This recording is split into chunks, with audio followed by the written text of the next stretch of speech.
Le 10 novembre 1994. Mon cher journal. Aujourd'hui, l'hôtel va recevoir une visite plus qu'incongrue. La visite d'un pervers qui a vraiment des problèmes psychologiques. Alors je suis d'accord qu'il ne faut pas être dans le jugement, qu'il faut être dans la compassion, qu'il faut comprendre son prochain, mais certaines pratiques, je ne peux pas les tolérer. Qui plus est chez moi. Je suis révoltée que l'on puisse avoir des comportements pareils et que l'on fasse subir à d'autres personnes ce que nous n'aimerions pas subir nous-mêmes.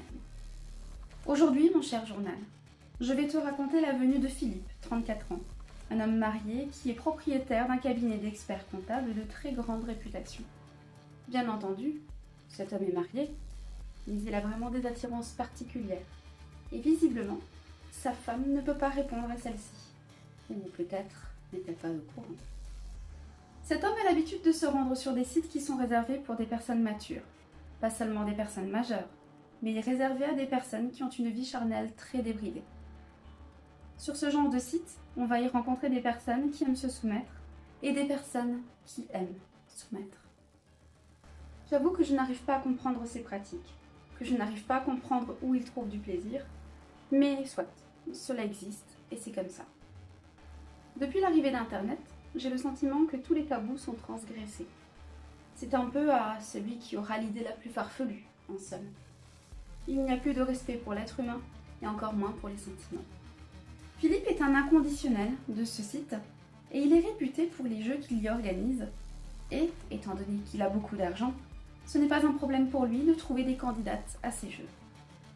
C'est un homme puissant, à la base, qui passe ses journées dans les chiffres et les calculs, qui a besoin plus que quiconque de se lâcher avec ses activités extra-conjugales. Le fait qu'il ait beaucoup d'argent lui permet de pouvoir ajouter du piquant dans ses demandes et d'oser tenter les défis les plus improbables. Il propose une sorte de jeu géant où les filles proposent leur candidature. Elles peuvent être françaises, comme elles peuvent être de n'importe quelle nationalité, à partir du moment où elles parlent français. Ces annonces à ces grands jeux disent toujours la même chose. Tu n'as pas peur d'être soumise, tu n'as pas peur d'être malmenée, tu n'as pas peur de te retrouver dans des situations où tu ne pourrais jamais revenir en arrière? Alors cette offre est pour toi. Il y a 50 000 francs à gagner pour la personne qui gagnera sa place pour devenir l'élu et qui remportera le petit jeu final que je proposerai suite à la sélection de la candidature. Rien que ça. Il a tout un système qui a été mis en place pour lui, pour voir le niveau qu'ont les envoûtantes candidates, et les femmes, qui sont sélectionnées en fonction de leurs réponses, auront droit à un entretien dans un hôtel secret. Il aime les observer. Il aime voir leurs réactions, leurs mimiques, et comment elles se comportent lorsqu'elles sont embarrassées. Elles passent alors un long moment à répondre à des questions très embarrassantes pour voir jusqu'où elles sont prêtes à aller pour pouvoir gagner cette somme d'argent. Et cette fois-ci, c'est Natacha qui va remporter le jeu de présélection. Natacha est une grande habituée de pratiques peu courantes, car c'est une prostituée qui a l'habitude de trouver ses clients sur Internet, justement. Lorsque Philippe a terminé son entretien avec elle, il lui tend une enveloppe contenant 1000 francs, ainsi qu'une clé et l'adresse du manoir. Il a l'habitude d'utiliser un hôtel de luxe différent par candidate, pour faire ces petits jeux qu'il va filmer, évidemment. Pour pouvoir se faire une collection de vidéos intimes personnelles, il fait ça une fois par mois, autant vous dire qu'il a déjà une belle collection de cassettes. Natacha est ravie de recevoir cette enveloppe, et c'est avec une grande classe qu'elle salue et sort la première de la chambre de l'hôtel dans laquelle s'est déroulée la présélection. Et en se levant, Philippe peut observer ses porte-jartelles qu'elle porte avec élégance. C'est le type de candidate idéale pour lui, parce qu'elle est très sûre d'elle, elle a beaucoup d'assurance et se montre insensible. C'est la candidate idéale qu'il veut absolument rabaisser en la soumettant à quelques sévices infligés pour lui rappeler qui est le maître. Nous sommes donc le 10 novembre 1994 et Natacha a reçu pour consigne de venir se présenter à l'hôtel comme si elle allait voir un client habituel. Rien de plus, rien de moins. Elle arrive avec une robe très courte, avec un grand décolleté et des talons aiguilles. Elle est parfaitement maquillée et coiffée et porte un petit sac à main doré qu'elle ne sait pas où poser. Elle observe la pièce qui est très chic. C'est typiquement le genre d'endroit où elle aime travailler car ses prestations sont assez onéreuses pour que l'on loue ses services dans ce type d'endroit. Pour elle, tout est parfait, très bon standing, mais il va falloir être à la hauteur pour satisfaire certaines exigences. Elle sursaute lorsqu'elle entend un talkie-walkie se mettre en marche. Elle va entendre la voix de Philippe, qui lui dit tout simplement « Pose ton sac dans le tiroir de la table de nuit et assieds-toi sur le lit. Face au bureau, j'arrive. » Natacha, si surprise, sourit, range le sac à main dans la table de nuit comme demandé, comme cela lui a été ordonné. Philippe rentre, alors vêtu de son costume et de sa cravate, qu'il va très vite retirer pour s'en servir comme d'une corde. Il l'observe, fait le tour du lit, et il monte sur le lit, à genoux, derrière elle, mettant sa cravate contre son cou, juste pour lui donner des difficultés à respirer. Il lui dit de ne surtout pas parler, parce que si elle parle, le jeu s'arrête là, et elle ne recevra pas son argent. Il lui tend alors une enveloppe au-dessus de la tête, et lui demande de lire à voix haute, et de dire si elle accepte les termes du contrat. Une fois acceptée, elle n'aura plus le droit de parler, sauf pour dire « stop ». Sur celui-ci sont stipulés les différents points qui feront que ce jeu sera un échec ou une réussite.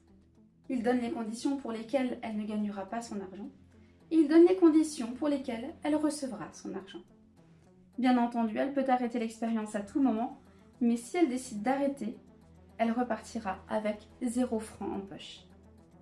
Juste les 1000 francs qu'il lui a donnés le jour de l'entretien de présélection. Le contrat stipule: je, sous-signé Natacha, accepte de jouer à un jeu avec mon maître afin de tenter de gagner 50 000 francs. En mon âme et conscience, je choisis délibérément de me soumettre aux demandes de mon maître et accepte sans condition l'intégralité des règles suivantes. 1. Me plier au fantasme de mon maître et lui donner satisfaction. 2. Accepter d'être attaché, pieds et poings liés pour faire monter son désir. 3. J'accepte d'être bâillonné pour la durée du jeu. 4. J'accepte d'être filmé pour que mon maître agrandisse sa collection de vidéos personnelles. 5. J'accepte d'être insulté et malmené jusqu'à une douleur supportable. 6. J'accepte qu'il me complique le défi à tout instant. 7. J'accepte d'avoir la respiration coupée pour faire monter son désir. 8. J'accepte d'être partagé à une tierce personne s'il le demande. 9. J'accepte d'avoir peur de ce qu'il m'arrive. 10. J'accepte que mes vêtements soient déchirés. 11. J'accepte d'avoir quelques blessures légères. 12. J'accepte de ne pas gagner les 50 000 francs si je ne vais pas au bout du jeu. 13. Je m'interdis de parler à qui que ce soit de ce qui se passera dans la chambre. Si je l'accepte, je vais être attachée et bâillonnée, et je porterai un masque de nuit pour une durée d'1 heure. J'ai le droit de stopper l'expérience à tout moment, en disant stop ou en criant 3 fois d'affilée si je suis encore bâillonnée. J'ai 30 secondes à compter de maintenant pour donner ma réponse et signer ce contrat qui déclenchera le début du jeu. Elle ne sait pas quoi faire. Elle est partagée entre l'idée de répondre à ce jeu jusqu'à la fin ou prendre son sac à main et partir de suite. Autant c'est intéressant, autant ça fait peur. Je le sens, son cœur bat très fort, alors que Philippe, lui, est particulièrement calme. Philippe va réexpliquer tout ce qu'il va faire à Natacha pour la rassurer et lui rappelle que dès qu'elle n'acceptera pas quelque chose, il la libérera, la laissera partir et repartira seule, et lui rentrera avec ses 50 000 francs. Dans un premier temps, il lui explique qu'il va l'attacher. Il va nouer ses bras et ses jambes de façon à ce qu'elle ne puisse plus bouger, et il va la bâillonner pour être sûr qu'elle ne tente pas de parler, et lui poser un masque sur les yeux. Il va commencer dans un premier temps à lui faire l'amour, comme c'était prévu, et lorsqu'il a assouvi son besoin, il lui explique qu'elle va devoir défaire elle-même ses nœuds, sans recevoir aucune aide. Il lui rappelle que, comme convenu, elle sera filmée. Tout comme depuis le début de cette entrevue, qu'il va simplement s'asseoir devant elle, à la regarder se démener, pour se délier de ses attaches. Il place devant elle sur le bureau une liste d'outils qui lui permettront de l'aider à se détacher, mais il va falloir qu'elle aille les chercher elle-même. Il la fait donc installer sur une chaise, attache ses mains à la chaise, attache ses pieds à la chaise et la bâillonne comme convenu, sans oublier de lui mettre son masque. Celle-ci n'a malheureusement qu'1 heure pour se défaire de ses liens. Elle sait qu'elle n'a pas de temps à perdre et tente de tirer sur ses nœuds comme le ferait n'importe qui. Elle comprend très vite qu'elle n'arrivera jamais à se détacher en tirant sur les cordes, donc elle décide de faire sauter la chaise pour avancer grâce au petit bond de cette chaise. Au bout de 10 minutes, elle parvient à arriver jusqu'au bureau, mais là, elle ne sait absolument pas comment faire pour se défaire de ses liens, pour pouvoir utiliser justement les outils qu'elle ne voit pas. Elle attend une minute pour tenter de réfléchir. Il faut qu'elle puisse voir la chambre. Donc, elle doit retirer le masque. Pour ce faire, elle va coller la tête en arrière contre la chaise et secouer sa tête frénétiquement au niveau de l'élastique du masque jusqu'à ce qu'il se décale de ses yeux, la laissant entrevoir sous le masque toute la partie basse de la chambre. Elle observe son environnement et elle décide alors de contourner le bureau pour arriver jusqu'au radiateur sous la fenêtre. Les radiateurs sont en fonte, faits à l'ancienne, avec des moulures qui se sont ébréchées avec le temps, et certains bords sont tranchants. Elle décide alors de coller ses poignets contre ces bords tranchants et commence à frotter tant qu'elle peut pour essayer de couper ce lien. Au bout de 15 minutes de travail acharné, elle est essoufflée, elle a chaud, elle est complètement décoiffée, mais elle a réussi à faire céder la corde. Philippe semble satisfait de la prouesse qu'elle vient de faire. Il ne s'attendait pas une seule seconde à ce qu'elle utilise les rebords du radiateur en fonte tranchant. Et se dit qu'elle est bien plus intelligente qu'elle n'y paraît. Natacha continue à faire des petits sauts pour arriver jusqu'au bureau, pour pouvoir prendre les autres outils afin de terminer de s'extirper de ses attaches. 45 minutes se sont déjà écoulées lorsqu'elle prend le cutter, casse les liens de ses pieds et détache doucement le scotch qu'il a mis autour de sa bouche pour la bâillonner. Bravo, se dit-il, parce que jusqu'à aujourd'hui, aucune femme n'a réussi à se défaire de ses liens. Moi qui ai pu voir ce spectacle, je suis révoltée. Révoltée que l'on puisse utiliser une femme de cette manière-là, qu'on puisse la rabaisser et tenter de lui faire peur ainsi. Je décide alors de faire comprendre à Philippe qu'il faut arrêter immédiatement ces petits jeux parce que c'est particulièrement malsain et que tôt ou tard, un drame pourrait arriver.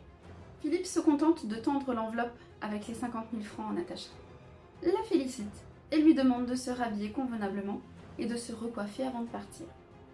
Ce qu'elle fera sans attendre une seconde, évidemment. Et au moment où elle décide de quitter la pièce, elle se retourne vers Philippe et lui lance le regard le plus noir qu'il n'ait jamais reçu jusqu'à ce jour.